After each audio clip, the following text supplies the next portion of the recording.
Okay. Okay, so hello everyone, I am Alyan and I am back again with another interview and my today guest name is Miss Pia.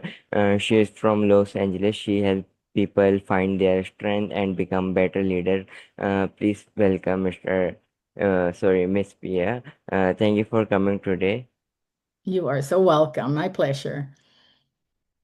Thank you so much, and I am so sorry for the glitches you are facing because of me. I am so sorry for that. So before moving on the question, can you introduce yourself? Yeah, I am Pia Jansson. I'm a leadership catalyst and strategic advisor. I work with leaders, and for me, lead to help them get sold on themselves so that they can become better leaders, basically, and comfortable in their zone, the power zone, as I talk a lot about. And for me, also as a side note, while I focus on sales leaders and C-suite and founders in small, medium-sized businesses, I work with people that consider themselves to be leaders as well. So that to me, leadership is not always a title. It's like, like you're taking initiatives here, you're working your podcast. That's leadership as well. All right, thank you so much for this introduction. So, Miss, you moved from Sweden to Los Angeles. What was the turning point that brought you into world of coaching? Yeah, so what coaching wasn't how it all started. I mean, I got an intercompany transfer at the time from the company that I was with. So I moved to Los Angeles and worked in that company for many years. And then it followed with another company. But the thing is that long before I called myself a coach, I was that. I was a person that many people confided in. I would always sit and talk and strategize with my bosses, so to speak, over the years. So long before I called myself, that was kind of like the role that I had. That wasn't a title, if you will. Okay, thank you so much for your answer. So you took the Gallup Strength assignment multiple times over the years. What finally clicked in 2016 that did not before? That I was able to see all 34 strings. So top five is something that, if you want to check it out, you can do it. But I ask everyone or recommend that everyone take the full assessment called all 34. You see the ranking of everything. And the reason for that is your top five is, yes, they are your strongest. But in the process, when you coach someone, you dig into like what are your so-called dominant talents. In other words, what are the strengths that are with you every day, 24/7? And that's often between what I have found between top 10 and 14. So if you only take the top five, you miss out on the bigger picture of who this person is. So, so what happened to me was when I saw the full lineup, I was like, oh, coaching is right up my alley, even though coaching has also like I strategize and advise and mix in business strategies, right? So it's not just I don't do straight coaching. I'm like a coach, consultant, advisor, peer, if you will, in the process as we explore the strengths. So yeah, so it changed everything when I saw that and I saw, there's patterns that you see, when you look at your top 10 to 12, you start seeing things that every talent has a need for, and that often resonates with you. Like, oh, that's so me. Wow, now I have words to what I knew inside, but now I have a language for it. And it's so much fun. Okay, that's great. Thank you so much for your answer. So, with 35 plus years across sales, marketing, and business consulting, when did you decide that coaching was true calling? Well, coaching, like I said, has been part of me, part of my job. I work closely with the sales teams, the field. I was in marketing, right? But I was also in the last long-term employment that I had, I was part of the leadership. So I was working closely with the president, with the VP of sales, with the sales team, etc. So, um, even there, it's coaching, right? You're talking with someone in sales and they have a need that you're helping them with. And it's a conversation. Really, that's what coaching really is. It's an ongoing conversation. So you help them solve a problem or set up an event or whatever it may be. Help them, with collaterals, if you will, for a prospect or an existing client. Okay, thanks so much for your answer. Okay, so you say when you understand how you were for success, everything change. What does that actually mean in real life? It's more like how you start seeing, we all have a blind spot, right? And what's cool with strengths is that you look at what's right about you. As Donald O. Clifton was the creator of this assessment, if you will, and he used it also in a business school out in Nebraska. And he said, like, why are we not focusing on what's right about people versus what's wrong about people, right?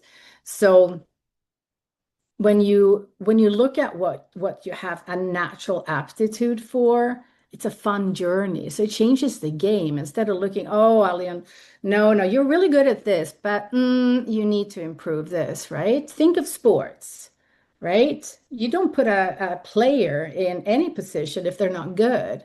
And just because you have raw talent doesn't mean that you don't have to practice. And it's the same with strengths, right? You have to learn about yourself. And often it's things that people have told you that you're too much about, like you talk too much.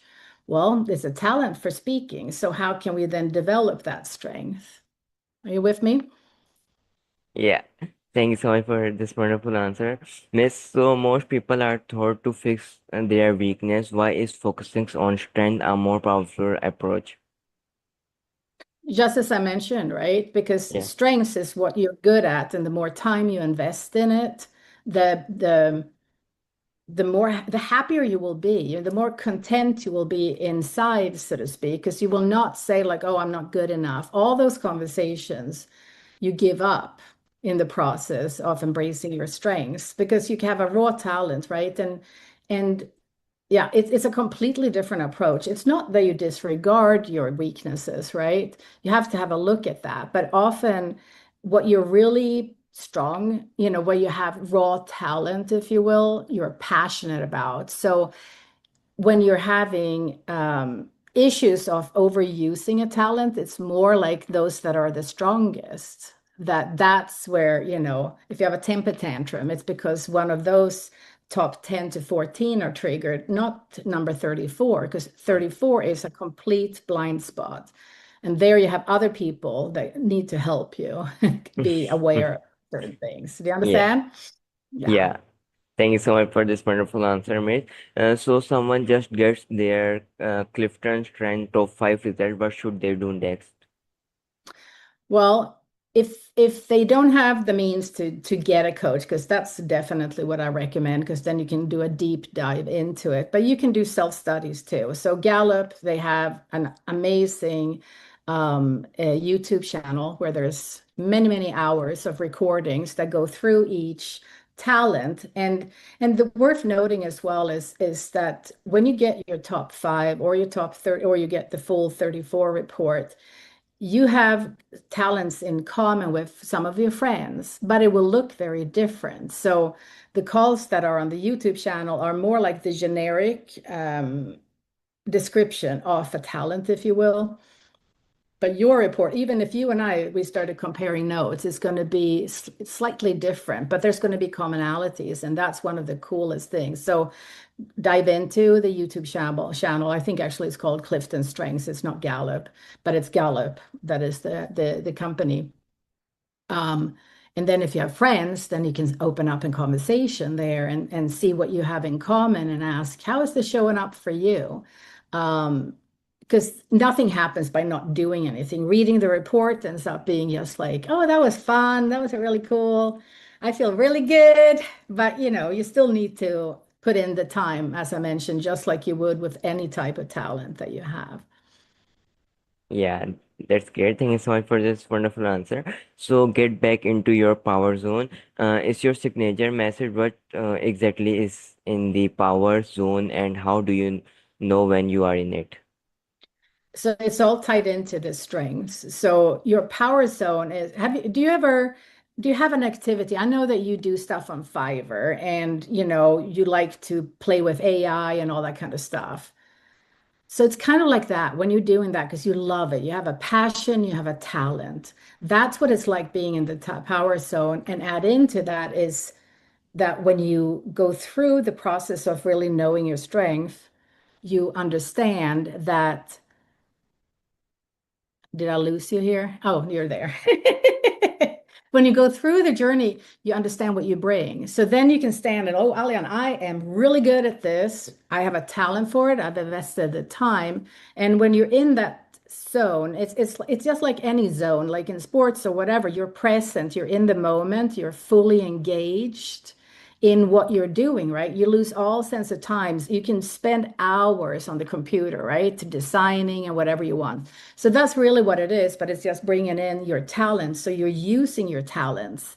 So instead of just pretending to be someone that people expect you to be, you're Alyan and you're like standing with a straight, back and you're like, I'm really good at this. If you want my services, book me, kind of. Do you understand what I mean?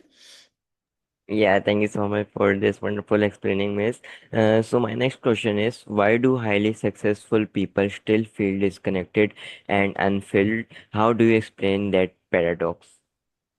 Well, I think it has to do with like when you don't know your strengths, right? So let's say like you're really creative, but people say no, it's bad and wrong to be creative. Not that that's a talent, creativity, but let's say you have a lot of ideas and you should shut your mouth because you spew out too many ideas, right?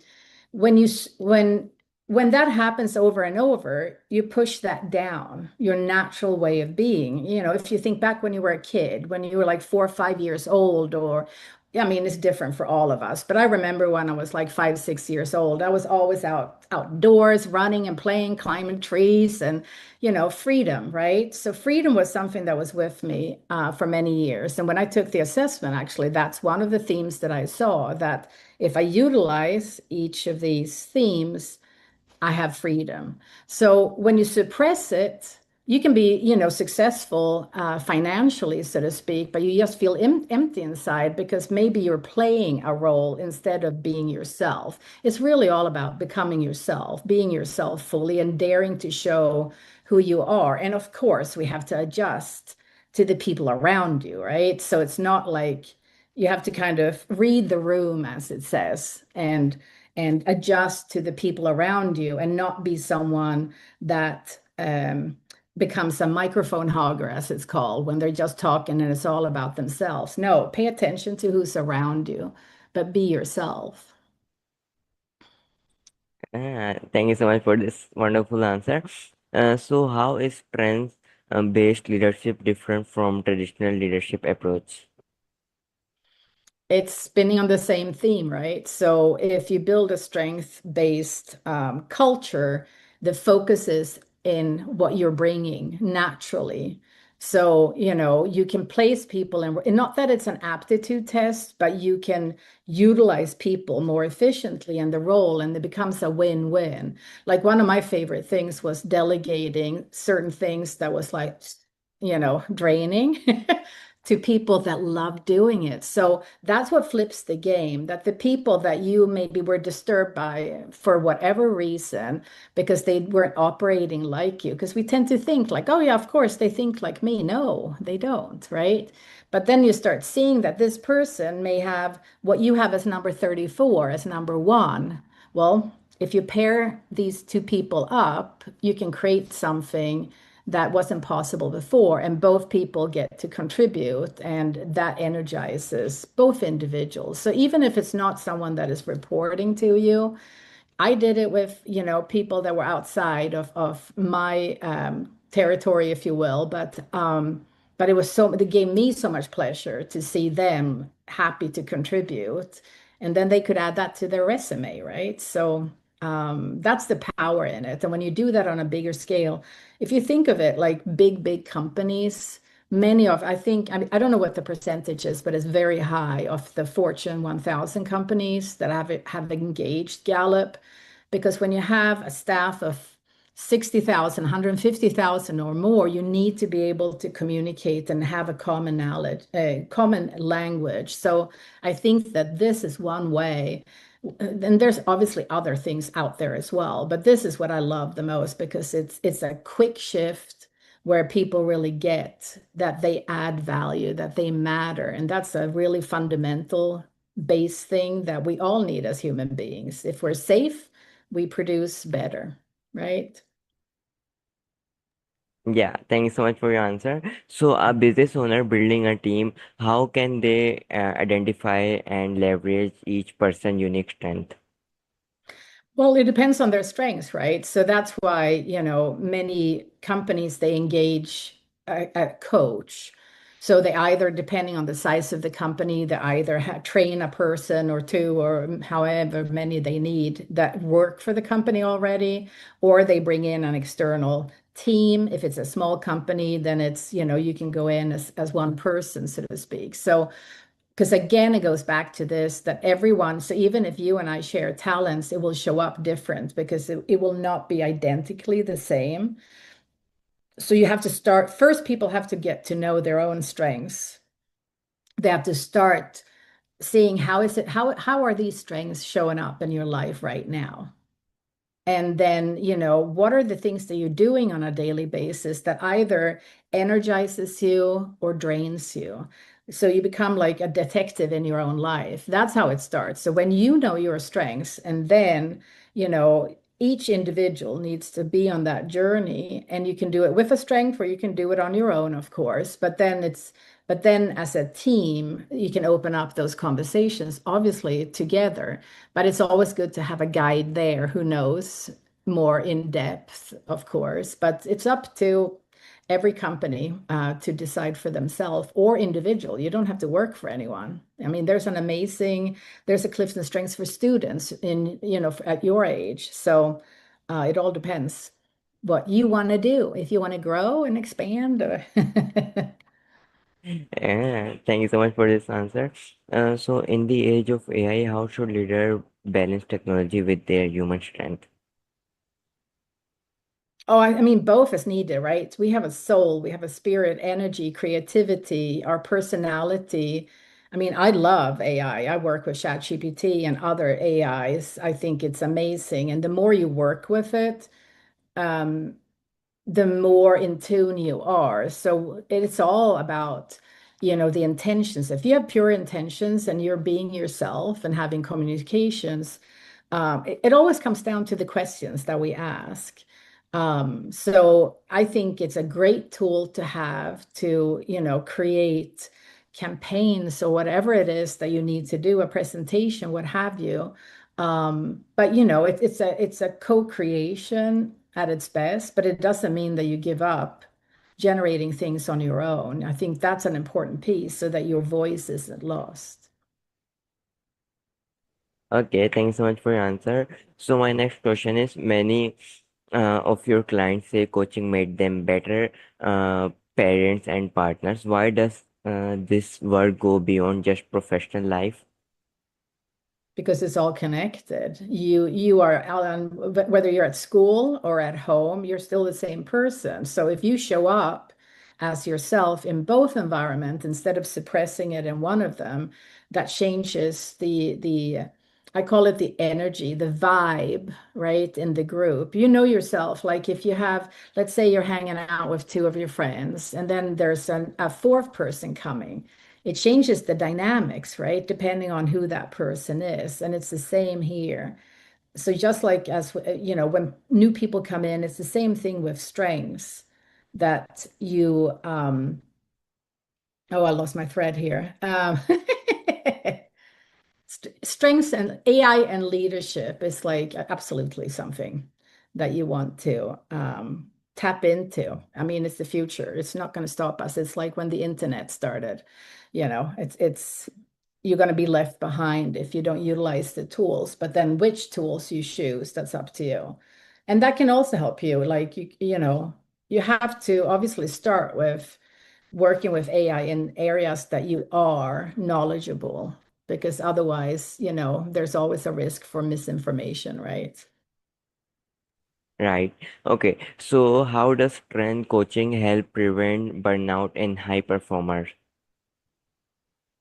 Because you shift the perspective. That's the simplest thing, right? When you focus on your strengths instead of beating yourself up because things are not working out for you the way it's working out for others.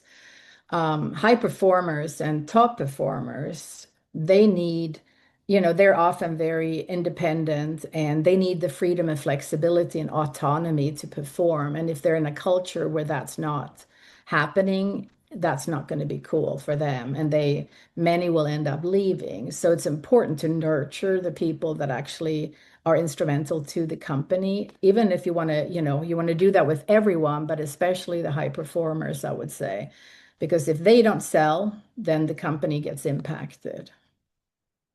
Yeah. Thank you so much for your answer. Okay. So your why is to connect people to possibilities so they are free to be themselves fully. Where do you want to take that mission in the next 5 years? Well, I mean, right now it's interesting. I'm in the process of writing a book, and it started out as a leadership book, or well, not just any type of leadership book, but a different kind.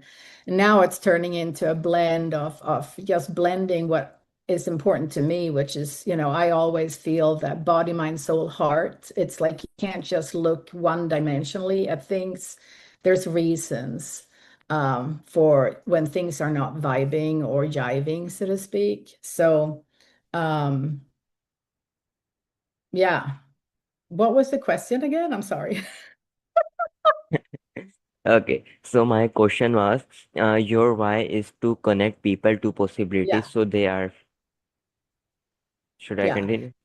No, no, no, no, no. So, I mean, so what I know that what I'm doing is what I'm here to do. It's just the audience may change.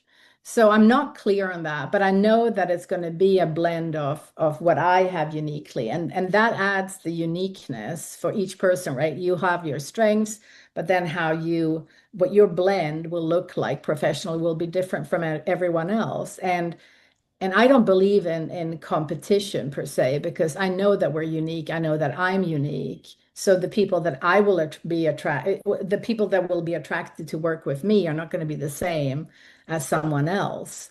So we bring different things, right? So I know, I mean, I love doing it. It's so fun to see people wake up to their greatness and their inner gold, as I call it, because we all have it. And many people have lost that spark because they've just been beaten down or they're stressed out with what they're doing or whatever the reason is. So when you start looking at what you have going for you, that shifts the game. And that's what I want to continue doing. It's like I can't help myself. My life has been about growth work, personal growth, business growth type of things. And I love blending business and the person, that is actually involved. Okay, thank you so much for your answer. Okay, so for someone who is listening right now, who is standing at a crossroad in life or business, what is your one powerful message for them? Well, start looking at like what it is, what has you stuck? Why are you feeling? Is it the environment that changed? Like what changed? Because there's always a change that precedes it. So if you're working, it could be that there was a change in management and the culture vibe, changed. It could be that you moved to a new city and it's, every place we visit has an energy. So if you're feeling out of sorts and all of a sudden you're not getting the results that you want, start looking at what's working and what's not working, because that will help you. And obviously take an assessment. But if you don't feel good, sometimes, I recommend take it on a day when you feel good, because otherwise you're going to undersell yourself. Okay, thank you so much for answer. So, Miss, my last question is, how does strength coaching help prevent burnout in high performers? What are your own top Clifton strength and how do they show up in the way you coach? Well, again, if you're operating in the zone, will you have burnout? No, right? So if you get to do all the things that you love to do, I mean, if nothing else, 80% of the time, you're going to be a happy person in whatever way that shows up. And you're going to be happy internally or peaceful, calm. I mean, it's going to be different for all of us, which what values are a priority. My top five strengths are strategic, positivity, maximizer, futuristic, and activator. So I'm quick to jump into action. And when I look at my top 12 that are my dominant talents, it's a lot with energy and intuition. So that's like how I run. But strategic is obviously number one, where you go and look at the big picture and the down to the details and, find different options and then go. So I move pretty fast as a result. Okay, thank you so much for your answer, and thank you, Miss Pia. Thank you so much. This was a really amazing. I learned a lot, and I think everyone watching learned a lot from you. Thank you so much for your time. Oh, you are so welcome. Thank you so much. Thank you.